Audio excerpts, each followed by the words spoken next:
I proudly announce my candidacy for President of the United States of America. During the 1992 campaign, when the Jennifer Flowers story breaks, Gail Sheehy was with Hillary Clinton. She did not flinch. I mean, I found it the most astonishing thing I've ever seen. But she immediately went into battle mode and ordered her then press secretary, get Bill on the phone, get our surrogates on the phone. We're going to fight this. She did it on the 60 Minutes broadcast. You know, I'm not sitting here as some little woman standing by my man like Tammy Wynette. And with that, and some follow-up remarks, Hillary Clinton becomes a controversial household name. I suppose I could have stayed home and baked cookies and had teas, but what I decided to do was to fulfill my profession, which I entered before my husband was in public life. For the rest of the campaign, she continues to draw the lightning. When you think of Hillary, think of our real slogan, buy one, get one free. But it's nothing compared to what she's about to face as America's First Lady.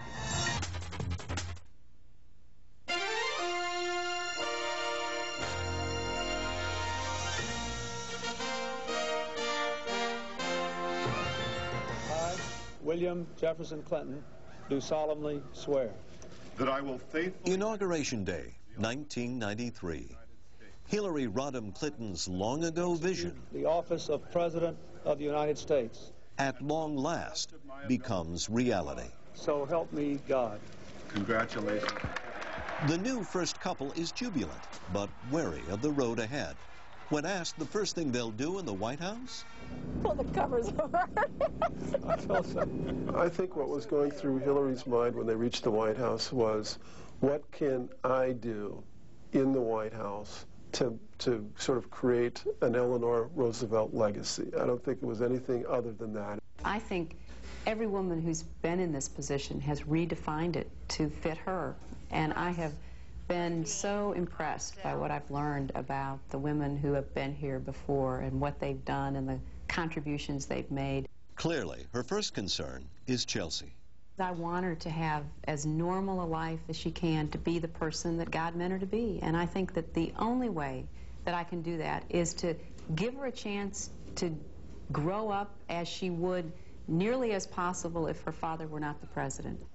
I had a wonderful couple of lunches with Jacqueline Kennedy Onassis, and she talked about how it's so important to, give your children responsibility, give them as normal a life as you can, despite everything that's going on around them, because they deserve a chance to grow up to be who they're going to be. But motherhood aside, Hillary Clinton is not Jackie Kennedy to the public. As the first baby boomer first lady, she is inaugurating a new era for political wives. The price tag is familiar. To the extent that Hillary is a symbol of a working woman, the people who are working women professionally love her. To the extent that she threatens the fact that maybe women's roles are changing too much, they hate her. So she's going to always be a divisive force. She's without precedent and without role model in terms of, when she's crossed a generational line for a lot of professional women here. But they're going to fall in love with her in this country. But nationally, as in Arkansas, not everyone feels that way. I am grateful that Hillary has agreed to chair this task force, and not only because it means she'll be sharing some of the heat I expect to generate. When Bill appoints her to chair his Health Care Reform Commission, the highest policy position ever held by a First Lady, the stakes are high. Is it a risk? Sure, it's a risk. Am I conscious that I could get blamed or, be criticized? Of course, but I think that it's a risk that my husband believes is worth taking, and I agree with him. I've never seen any person, male or female, take 50 senators and speak to them so openly, so directly, so calmingly, so reassuringly, and, of course, so knowledgeably. But whether in substance or in strategy, they are no match for the well-heeled medical health insurance community. If they choose, we lose. A paid advertising blitz helps sink Clinton healthcare reform. I think that might have been one of the most depressing moments in her life. In some ways, she was responsible for health care going down. In other ways, there was this huge force of insurance companies and other interests against her. The failure delights her critics. Seek power without responsibility. That sounds like Hillary Clinton to me. She made a lot of mistakes, and it was something that she wasn't accustomed to doing. She was accustomed to prevailing and coming through for her husband. And it turns out there's no end to controversy. Whitewater, Travelgate, a quick killing in commodities trading, and once again, allegations about her husband's infidelity. Through it all, Hillary maintains a balance and stoicism that some say she learned from her mother.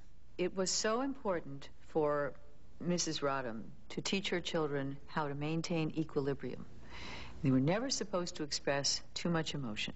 And dealing with very personal losses is part of Hillary's first year in the White House. First, her father, Hugh RODHAM, 82, dies of a stroke. Then the suicide of Vince Foster, her confidant and deputy White House counsel, who had been handling Whitewater. In 1996, she looked back at that time. My father died. My friend Vince Foster killed himself. My mother-in-law's health deteriorated, and she died. If I'd been back in Arkansas, that would have been an extraordinarily stressful year. So I'm sure that I could have been more quick to learn. I could have avoided some mistakes. But I think that, you know, it's natural that you have to make your own mistakes, learn from them, and go on. After 2 years in the White House, Bill Clinton looks like a one-term president. His poll numbers are sinking. Newt Gingrich has engineered the Republican takeover of the House. Hillary gets plenty of blame. All of a sudden, people are saying you have to be more traditional, you have to back away from these issues that you care about, go for little nickel and dime things, and that she hated that. She wanted systemic change, and so people around her in that period in early 1995 said that that was one of the most depressed periods of her life. I bet she did a lot on the treadmill, a lot of exercise, a lot of talking to herself, and a lot of determination that this was not going to get her down, that she has a purpose. When we come back, betrayal and the most excruciating moments for a First Lady in the White House. I asked her how she was, and she said, I'd like to stay in bed and pull the covers over my head and have a nervous breakdown, but I really don't have time right now. Point in her husband's first term, Hillary fends off charges about everything from commodities trading to Whitewater in an unprecedented live press conference. Do you think that that helped to create any impression that you were trying to hide something? Yes, I do. And I think that is probably one of the things that I regret most. And her performance offsets months of negative publicity. Soon, Hillary is focusing on two lifelong passions, women's and children's rights. Chelsea is a frequent companion. She will understand this better than I do. So She began making trips around the world and finding ways that she could empower women. And in Beijing, she came out on the stage in front of the entire Chinese communist leadership, planted her feet, and took them to task for killing girl babies. It is a violation of human rights when babies are denied food or drowned or suffocated or their spines broken simply because they are born girls. Soon she has a book out, and its universal theme becomes an unexpected hit. I took the title of my book from an old African proverb, "It takes a village to raise a child." The bestseller nets over $700,000 for charity and a Grammy for Hillary's audio version.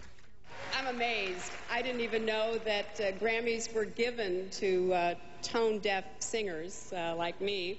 But not everyone is buying it. I am here to tell you, it does not take a village to raise a child. It takes a family to raise a child.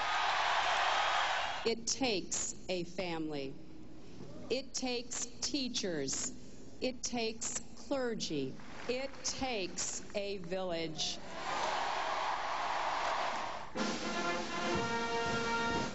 Ladies and gentlemen, the President of the United States and the First Lady.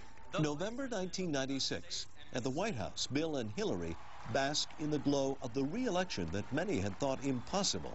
It's their ultimate comeback. Lost in the crowd, a young woman in a black beret, whom the world won't know about for another year. For now, the Clintons seem as happy as they've ever been. Here, celebrating Hillary's 50th birthday in 1997. But skeptics call this beach scene a publicity stunt designed to inoculate Clinton for his upcoming deposition in the Paula Jones case.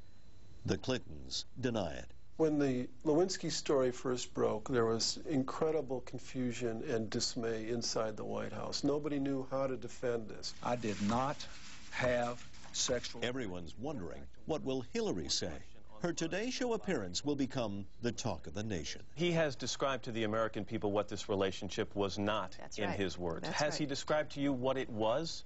Yes, and we'll find that out as time goes by, Matt. But I think the important thing now is to stand as firmly as I can and say that, you know, the president has denied these allegations on all counts, unequivocally, and we'll see how this plays out. As the crisis intensifies, Hillary perseveres.